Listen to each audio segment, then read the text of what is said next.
Hey guys, I'm back with another video. And today, bro, we're going to be talking about something that I saw. Obviously, we're going to get to the Bible in a minute. You know what I'm saying? Because I really want to keep doing this, bro. I really, really enjoy this, to be honest. I want to learn more. I want to gain some wisdom, some knowledge. So, yes, we're going to get to that in a minute. And we're going to start from the very beginning, okay? I'm not going to. Originally, I was going to just open up to random pages and see just what kind of messages it has for me. But thinking about it clearly, I'll start from the beginning. I'll just see what it has to say.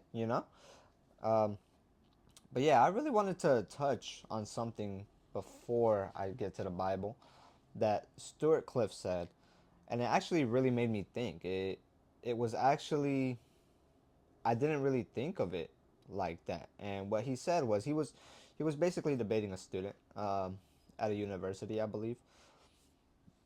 And the conversation was about, so basically the guy that he was talking to, he was saying prove to me God is real. And Stuart Cliff basically went at that and said that we can't prove anything. He was like, we all walk in faith. The evidence points that God is real, right? We all walk in faith because when we go to school, or when we went to school in my case, we didn't know if the food was poisoned or not from their food that they give us. We didn't know if we were going to wake up alive the next day. We didn't know that if a car, we didn't know that if we were driving, a car wasn't going to, you know, uh, clash into us. So basically, we all walk in faith subconsciously. We just don't really think about these things. And that made me think that was something that I really thought about. And I was like, damn, that's actually really true. I never even really thought of it in that way. We all have faith. And that's a fact. Otherwise, we would be thinking we're going to die every single day, So I really enjoyed what he said to that student. I don't really know how to articulate myself very well, but that was very, very interesting. Now, for the Bible, let's get into this. Let's get into the first page. So, I've heard in the beginning, you know, God created the heavens and the earth. I've heard that line. Is that what it starts with? I'm pretty sure that's what it starts with. So, yeah. In the beginning, God created the heavens and the earth. The earth was without form and void, and darkness was on the face of the deep. And the Spirit of God was hovering over the face of the waters. Then God said, let there be light, and there was light. And God saw the light that it was good, and God divided the light from the darkness. God called the light day, and the darkness he called night. So the evening and the morning were the first day. Then God said, let there be firmament in the midst of the waters, and let it divide the waters from the waters. Um, huh? Let it divide the waters from the waters. Like the waters above and the waters below? As in heaven and earth? Is that what he means there, guys? Like I said, I'm new to this, so y'all tell me your interpretation of what I am reading down in the comments. I'm actually really interested to know what you guys think about this. How you guys think. It's actually really interesting to me. But yeah, thus God made the firmament and divided the waters which were under the firmament from the waters which were above the firmament. And it was so. And God called the firmament heaven. Ah, okay, yeah, so heaven. So the evening and the morning were the second day. Then God said, let the waters under the heavens be gathered together in one place, and let the dry land appear. Earth, right? And God called dry land earth. Yeah. And the gathering together of the waters he called the seas. And God saw that it was good. Then God said, let the earth bring forth grass, the herb that yields seed, and the fruit tree that yields fruit according to its kind, whose seed is in itself on the earth. And it was so. And the earth brought the grass, the herb that yields seed according to its kind, and the tree that yields fruit, whose seed is in itself according to its kind. And God saw that it was good. So the evening and the morning were the third day.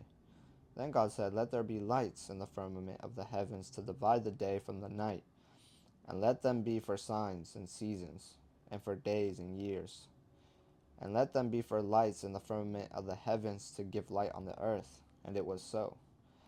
Then God made two great lights, the greater light to rule the day, and the lesser light to rule the night. He made the stars also. God set them in the firmament of the heavens to give light on the earth.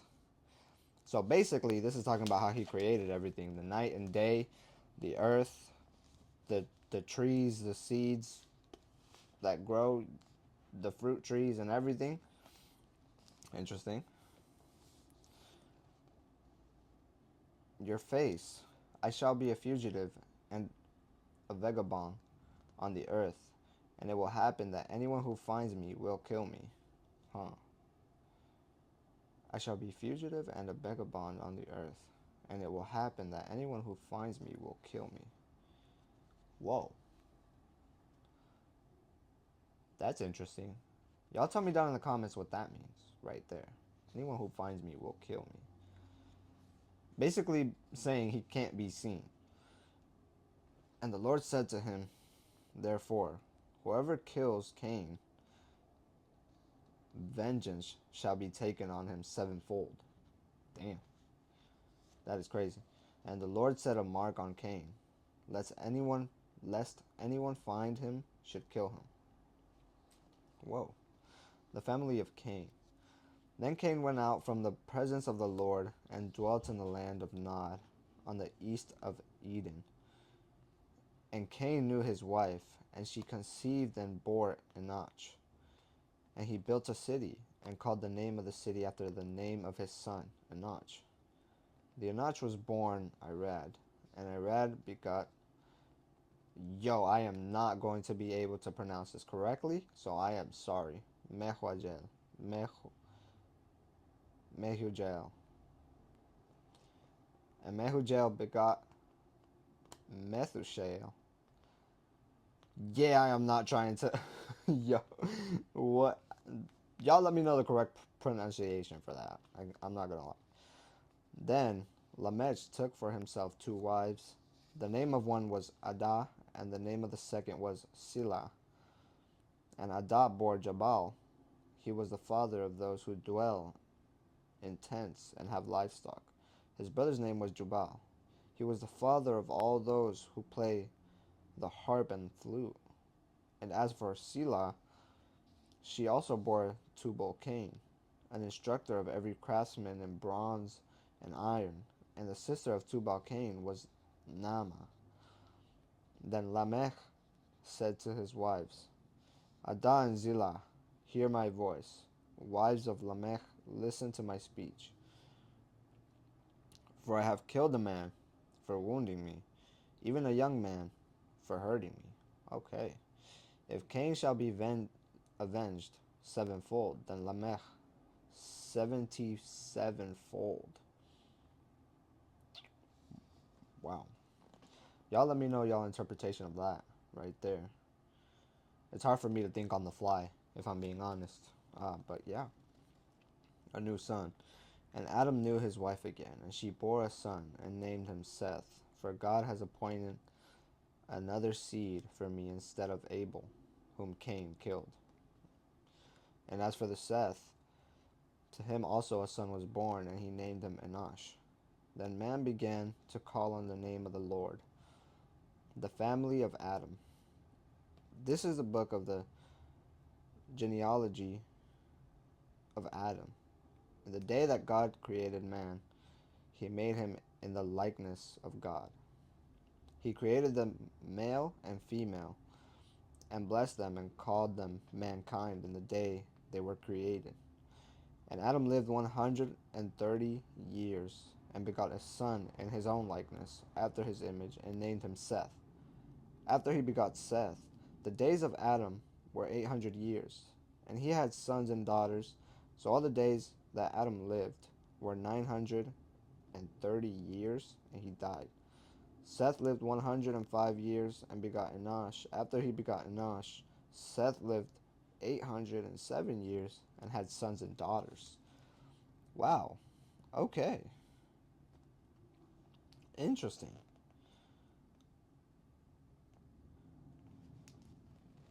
So basically, obviously, first page, God created the heavens and the earths. Everything that we see around us, God created. And he separated heaven from earth. I wonder if it talks about hell in the Bible.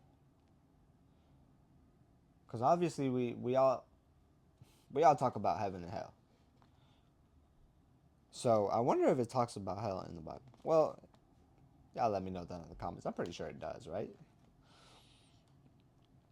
So all the days of Seth were 912 years, and he died. Enosh lived 90 years and begot Canaan. Enosh 90 years? Damn, the others lived a lot longer. After the begot Canaan, After he begot Canaan, Enosh lived 815 years. Wait, what? And had sons and daughters. So all the days of Enosh were 905 years, and he died. Oh, okay. Canaan lived 70 years and begot Mahalalel. Mahalalel. Yeah, that's tough. After he begot him, Cain lived 840 years and had sons and daughters. So all the days of Canaan were 910 years, and he died. Oh, okay. I understand. And then Mahalalel lived 65 years and begot Jared. So basically, he's talking about the the ongoing of new life coming through, right? He's talking, dang, there's so many from, okay, that makes sense.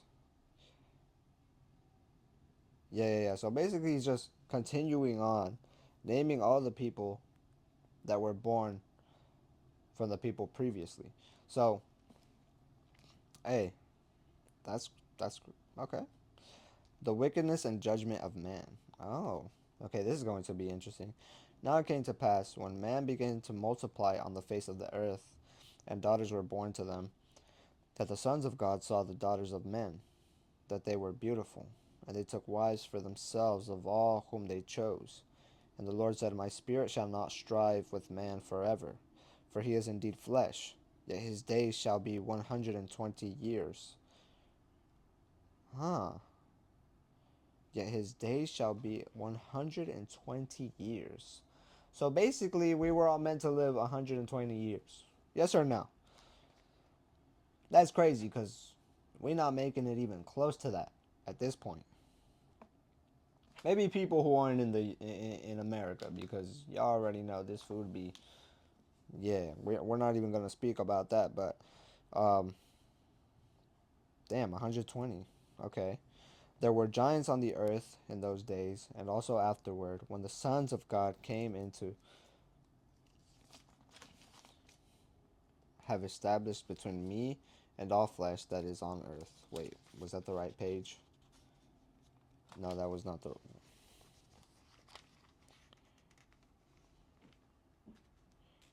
One second, my fingers aren't that good. Came into the daughters of men, and they bore children to them. Those were the mighty men who were of old, men of renown. Then the Lord saw that the wickedness of man was great in the earth, and that every intent of the thoughts of his heart was only evil continually. Oh, wow. Okay. So the Lord saw that man was not great, was evil. The thoughts, the intent wasn't exactly good. Okay. And the Lord was sorry that he had made man on the earth. Wow. He was sorry that he had made.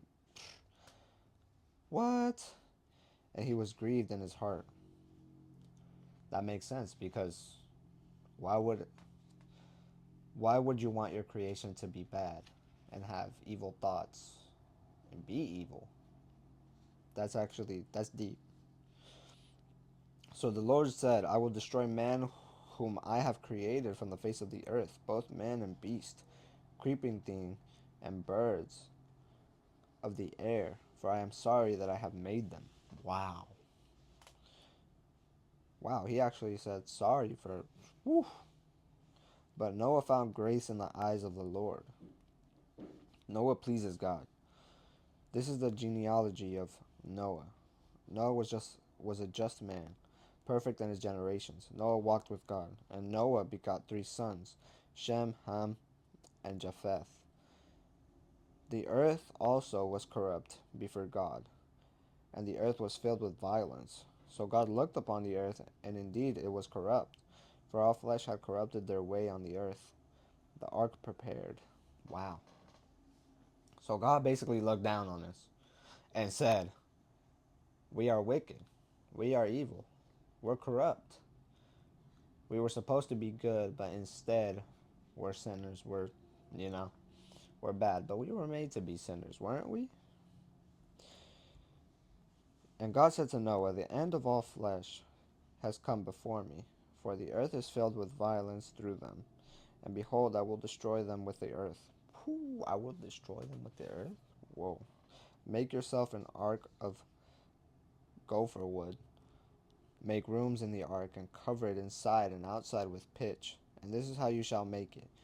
The length of the ark shall be 300 cubits, its width 50 cubits, and its height 30 cubits. You shall make a window for the ark, and you shall finish it to a cubit from above, and set the door of the ark in its side. You shall make it with lower, second, and third decks. And behold, I myself am bringing flood waters on the earth to destroy from under heaven all flesh, in which is the breath of life. Everything that is on earth shall die.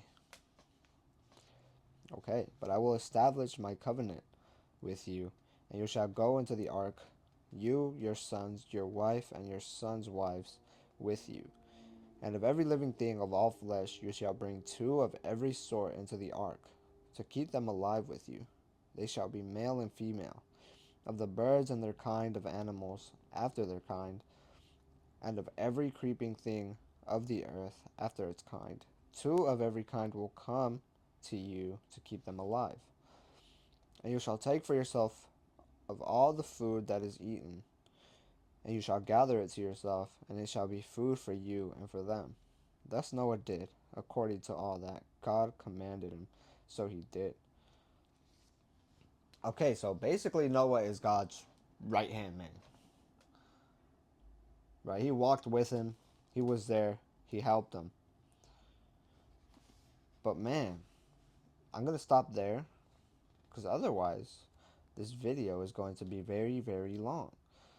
But as we can see, in the beginning, God created the heavens and the earth. Yeah.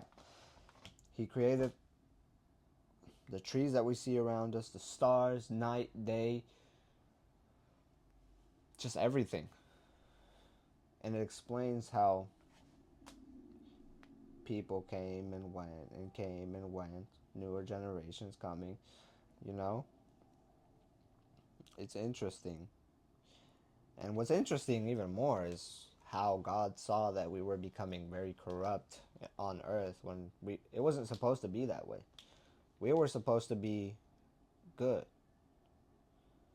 And he said, I will destroy that. He felt sorry for making man. That's quite intense, to be honest. But I mean, it makes sense, you know? It's actually interesting, bro. Wow. Okay. Well, you guys let me know what you think down in the comments, man. I appreciate you guys for being here. Let me know. Let me know what y'all think, and yeah, if you guys have a suggestion for me, a Bible verse suggestion that you want me to go to and see for myself and interpret it in my own way, let me know. Yeah, I'm interested in seeing what you guys think. KZ fan, I'm out.